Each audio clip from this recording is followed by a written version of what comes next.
Hi friends, हमारे YouTube channel पे आपका स्वागत है और मैं हूँ गिरीश महाजन।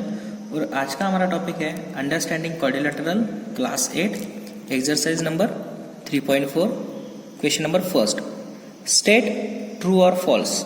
तो उसमें फर्स्ट स्टेटमेंट है ऑल रेक्टेंगल्स आर स्क्वायर। ये ट्रू है या फॉल्स है, ये हमें चेक करना है।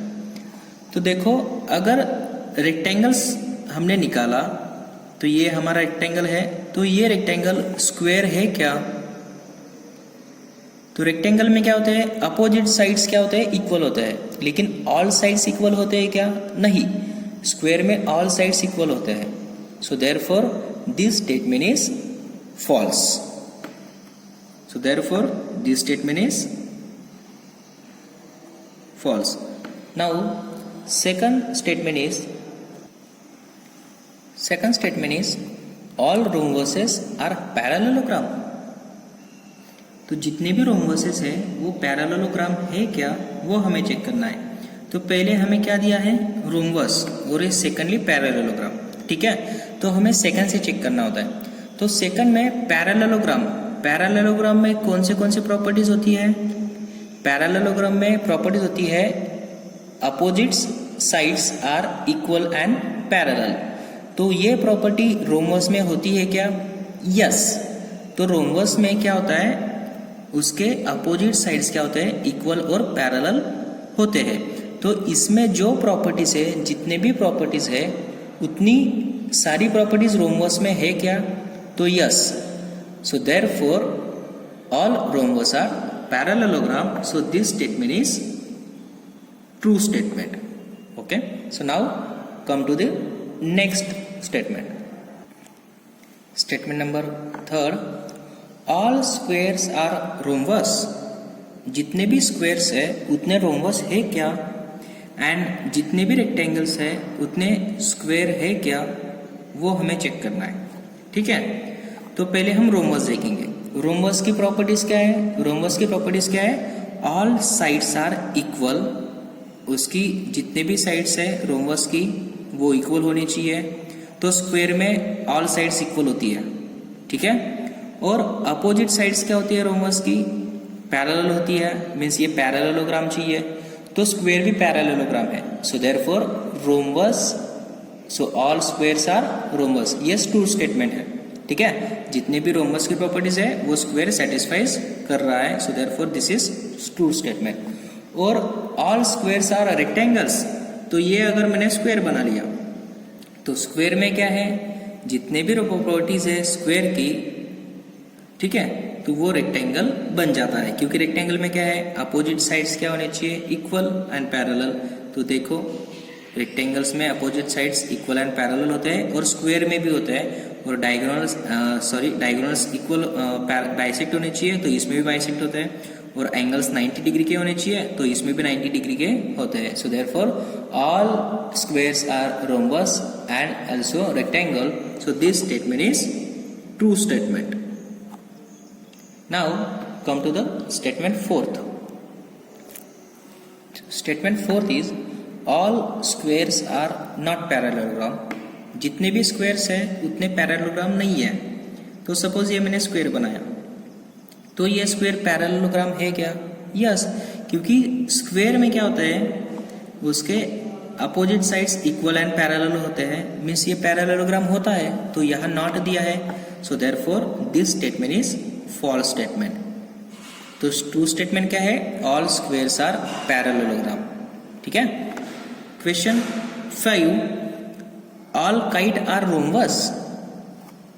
ये जो स्टेटमेंट है वो क्या है, ऑल काइट्स आर रोम्बस। तो देखो, काइट में क्या होता है, काइट में उसके एडजेसेंट जो साइड्स होते हैं वो क्या होते हैं, इक्वल होते हैं। और रोम्बस में क्या होता है, जो चारों साइड्स होने चाहिए वो इक्वल होने चाहिए, लेकिन इसमें सिर्फ एडजेसेंट साइड इक्वल है। So therefore this statement is also false statement. So now come to the sixth statement.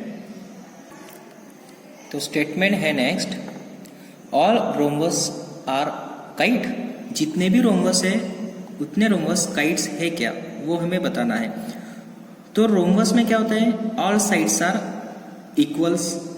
Okay, और काइट में क्या होता है, दो एडजेसेंट साइड इक्वल होने चाहिए, मीन्स जितनी भी काइट की प्रॉपर्टी है वो सारी प्रॉपर्टी रोम्बस सेटिस्फाइज करता है. So therefore this statement is true statement. Next is all parallelograms are trapezium. जितने भी पैरेललोग्राम्स है उतने पैरेललोग्राम ट्रेपेजियम है क्या?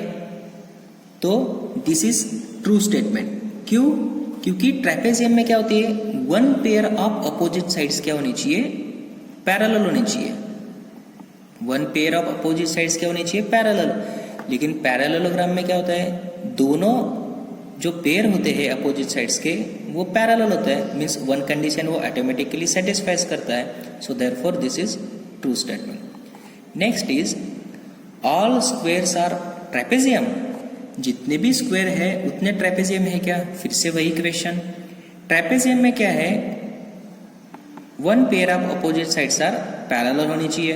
तो स्क्वायर में तो दोनों पेयर है अपोजिट साइड्स के वो पैरेलल भी होती है और इक्वल भी होती है. So therefore this is also true statement. तो ये था हमारा question number first. Now come to the question number second. तो हमारा सेकंड क्वेश्चन है, identify all the quadrilaterals that have four sides and equal length. ऐसे कौन से क्वाड्रिलेटरल है जिनको फोर साइड्स होते हैं और इक्वल लेंथ भी होती है? तो ऐसा हमारा पहला क्वाड्रिलेटरल है स्क्वायर. स्क्वायर को क्या है, स्क्वायर को फोर साइड्स भी होते हैं और ऑल साइड्स की लेंथ क्या होती है, इक्वल भी होता है. So therefore square is a quadrilateral that contains four sides and equal length. और ऐसा कौन सा क्वाड्रिलेटरल होता है जिनको फोर साइड्स और इक्वल लेंथ होती है? तो वो सेकंड क्वाड्रिलेटरल है आपका रोम्बस. रोम्बस को भी क्या है, रोम्बस को भी फोर साइड्स होती है और उसकी लेंथ क्या होती है, इक्वल होती है. ओके. सेकंड इज ऐसा क्वाड्रिलेटरल बताओ कि जिसके जितने भी एंगल्स है, फोर एंगल्स, वो राइट एंगल्स होता है. तो ऐसा कौन सा क्वाड्रिलेटरल है कि जिनके एंगल्स राइट एंगल्स होते हैं? तो वो है आपका स्क्वायर और सेकंड रेक्टेंगल. क्योंकि स्क्वायर और रेक्टेंगल में क्या क्या होता है, उसके ऑल एंगल्स क्या होते हैं, राइट एंगल्स होते हैं. Okay. Now come to the question number third. Explain how a square is a quadrilateral, parallelogram, rhombus और रेक्टेंगल. तो हमें एक्सप्लेन करना है कि स्क्वायर क्वाड्रिलेटरल कैसे है. बराबर. तो स्क्वायर क्वाड्रिलेटरल क्यों है? क्योंकि स्क्वायर को फोर साइड्स होती है. So square has four side. So therefore it is quadrilateral. So therefore it is quadrilateral. क्योंकि क्वाड्रिलेटरल को क्या चाहिए होने के लिए, फोर साइड चाहिए. तो इसको स्क्वायर को तो फोर साइड्स है. So therefore square is a quadrilateral. Okay. Now second, square is a parallelogram. Yes, square is again parallelogram. Why? Because square has its opposite sides are parallel. क्योंकि square की जितने भी sides होती है उतने क्या होती है, पैरेलल होती है. और अपोजिट साइड स्क्वायर में क्या होती है, पैरेलल होती है. So therefore it is parallelogram. So therefore square has its opposite sides parallel. So therefore square is a parallelogram. Okay. Now question number third का आंसर है it is rhombus. Square rhombus है क्या? Yes. Rhombus में आने के लिए क्या चाहिए? Square is a parallelogram and which is equal and right angle. और square is a parallelogram with all four sides are equal. Rhombus में हमें वही चाहिए. रोम्बस में क्या चाहिए होता है, उसको फोर साइड्स चाहिए होती है और ऑल साइड्स इक्वल चाहिए होती है. तो स्क्वायर में एज इट इज होता है. So therefore all square are rhombus. Okay. So third का आंसर क्या है? It is a parallelogram and all four sides are equal. So therefore it is a rhombus. Okay. Now fourth is a square is a rectangle. Yes, square is a rectangle. Why? A square is a parallelogram. Square parallelogram है और उसमें क्या होते हैं, जितने भी angles होते हैं वो राइट एंगल होते हैं. तो ये क्या है आपका रेक्टेंगल की प्रॉपर्टीज है. So therefore square is a rectangle. तो स्क्वायर क्या क्या है फिर? स्क्वायर क्वाड्रिलेटरल भी है, स्क्वायर पैरेललोग्राम भी है, स्क्वायर रोम्बस भी है और स्क्वायर रेक्टेंगल भी है. मीन्स अगर मैंने कहा ये स्क्वायर क्या क्या होता है, तो स्क्वायर क्या होता है, एक आपका क्वाड्रिलेटरल भी हो सकता है. ओके. सेकंड उसका पैरेललोग्राम भी हो सकता है. स्क्वायर मीन्स स्क्वायर को हम पैरेललोग्राम भी कह सकते हैं. तीसरा स्क्वायर को हम रोम्बस भी कह सकते हैं. और चौथा स्क्वायर को हम रेक्टेंगल भी कह सकते हैं, क्योंकि वो क्या है, मीन्स ऑल रेक्टेंगल्स. तो हम स्टेटमेंट क्या बना सकते हैं? All squares are quadrilateral, all squares are parallelogram, all squares are rhombus and all squares are rectangles. Okay. Now come to the question number 4. तो क्वेश्चन है, name the quadrilaterals whose diagonals bisect each other. ऐसे कौन से quadrilaterals होते हैं कि उनके diagonal क्या होते हैं, एक दूसरे को बाइसेक्ट करते हैं. तो ऐसा कौन सा क्वाड्रिलेटरल है कि जिनके डायगोनल्स बाइसेक्ट होते हैं? पहला तो रोम्बस. रोम्बस में क्या होता है, रोम्बस में उसके डायगोनल क्या उसे बाइसेक्ट करते हैं. स्क्वायर में भी क्या होता है, स्क्वायर की प्रॉपर्टी क्या है, diagonals of square bisect each other. तो स्क्वायर में भी डायगोनल बाइसेक्ट होते हैं. सेकंड रेक्टेंगल में भी डायगोनल बाइसेक्ट होते हैं, क्योंकि वो प्रॉपर्टी है. थर्ड रोम्बस में भी डायगोनल्स क्या होते हैं, बाइसेक्ट होते हैं. ओके. सो दीज 3 क्वाड्रिलेटरल्स उसके डायगोनल्स क्या होते हैं, आपके बाइसेक्ट होते हैं. Second is name the quadrilateral whose diagonals perpendicular bisector to each other. ऐसे कौन से क्वाड्रिलेटरल है कि उनके डायगोनल परपेंडिकुलर बाइसेक्टर होते हैं? तो पहला तो है स्क्वायर. स्क्वायर के प्रॉपर्टीज क्या है, स्क्वायर में उसके डायगोनल्स क्या होते हैं, परपेंडिकुलर एंड बाइसेक्टर. और सेकंड रोम्बस. रोम्बस के भी डायगोनल्स क्या होते हैं, परपेंडिकुलर बाइसेक्टर होते हैं. Okay. Now third is name the quadrilateral whose diagonals are equal. ऐसे डायगोनल्स उसके इक्वल चाहिए, ऐसे क्वाड्रिलेटरल कौन से? तो पहला तो स्क्वायर. स्क्वायर में हर प्रॉपर्टी सेटिस्फाइज हो रही है, स्क्वायर. और दूसरा है रेक्टेंगल. स्क्वायर और रेक्टेंगल्स के जो डायगोनल्स होते हैं वो क्या होता है, आपके इक्वल्स होते हैं. Okay. So now come to the question number 5. तो फिफ्थ क्वेश्चन है, why a rectangle is a convex quadrilateral. Rectangle convex quadrilateral क्यों है, वो हमें एक्सप्लेन करना है. तो हमें पता है कॉन्वेक्स क्वाड्रिलेटरल क्या होता है. कॉन्वेक्स क्वाड्रिलेटरल में क्या होता है, उसके जो डायगोनल्स होते हैं वो क्या होने चाहिए, इंटीरियर पार्ट में होने चाहिए. तो हम उसे कॉन्वेक्स क्वाड्रिलेटरल कहते हैं. बराबर. तो रेक्टेंगल्स अगर मैंने बनाया, ये सपोज ये रेक्टेंगल है, तो इसमें जितने भी डायगोनल्स है वो क्या है, उसके इंटीरियर पार्ट में है ना. तो अगर वो डायगोनल्स उसके इंटीरियर पार्ट में होते हैं, so therefore rectangles is a convex quadrilateral. Okay. Because all diagonals of rectangle lie in its interior part. So now come to the question number 6. तो क्वेश्चन नंबर 6 है हमारा, ABC is a right angle triangle. ये ABC ये आपको right angle triangle दिया है. Okay. And O is a mid point of side opposite to the right angle. ये O क्या है, आपका मिड पॉइंट है, side opposite to the right angle. ये जो राइट एंगल है उसकी जो अपोजिट साइड से उस साइड का O क्या है, मिड पॉइंट है. मीन्स आपको OA इक्वल टू OC आपको प्रोवाइड किया है. सो गिवन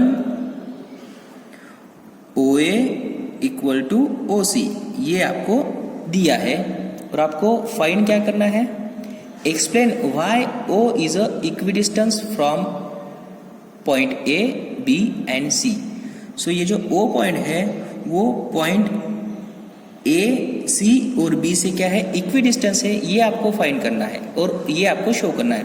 तो ऑलरेडी आपको ओ ए इक्वल टू ओ सी दिया है, मीन्स पॉइंट ओ ये जो है पॉइंट ए और पॉइंट सी से इक्विडिस्टेंस है, ये आपको दिया है। सिर्फ आपको पॉइंट बी से पॉइंट ओ क्या है, इक्विडिस्टेंस है, ये आपको प्रूव करना है। Okay, so let's start. तो ये जो ट्राइंगल एबीसी है ये राइट एंगल ट्राइंगल है। तो मैंने कंस्ट्रक्शन किया क्या कंस्ट्रक्ट, ये जो पॉइंट ए है वो पॉइंट डी को मैंने ज्वाइन कर दिया और AD parallel to line BC निकाली। So construct AD parallel to BC and ये जो सीडी लाइन थी वो क्या है, मैंने एबी को पैरेलल निकाली and CD parallel to AB.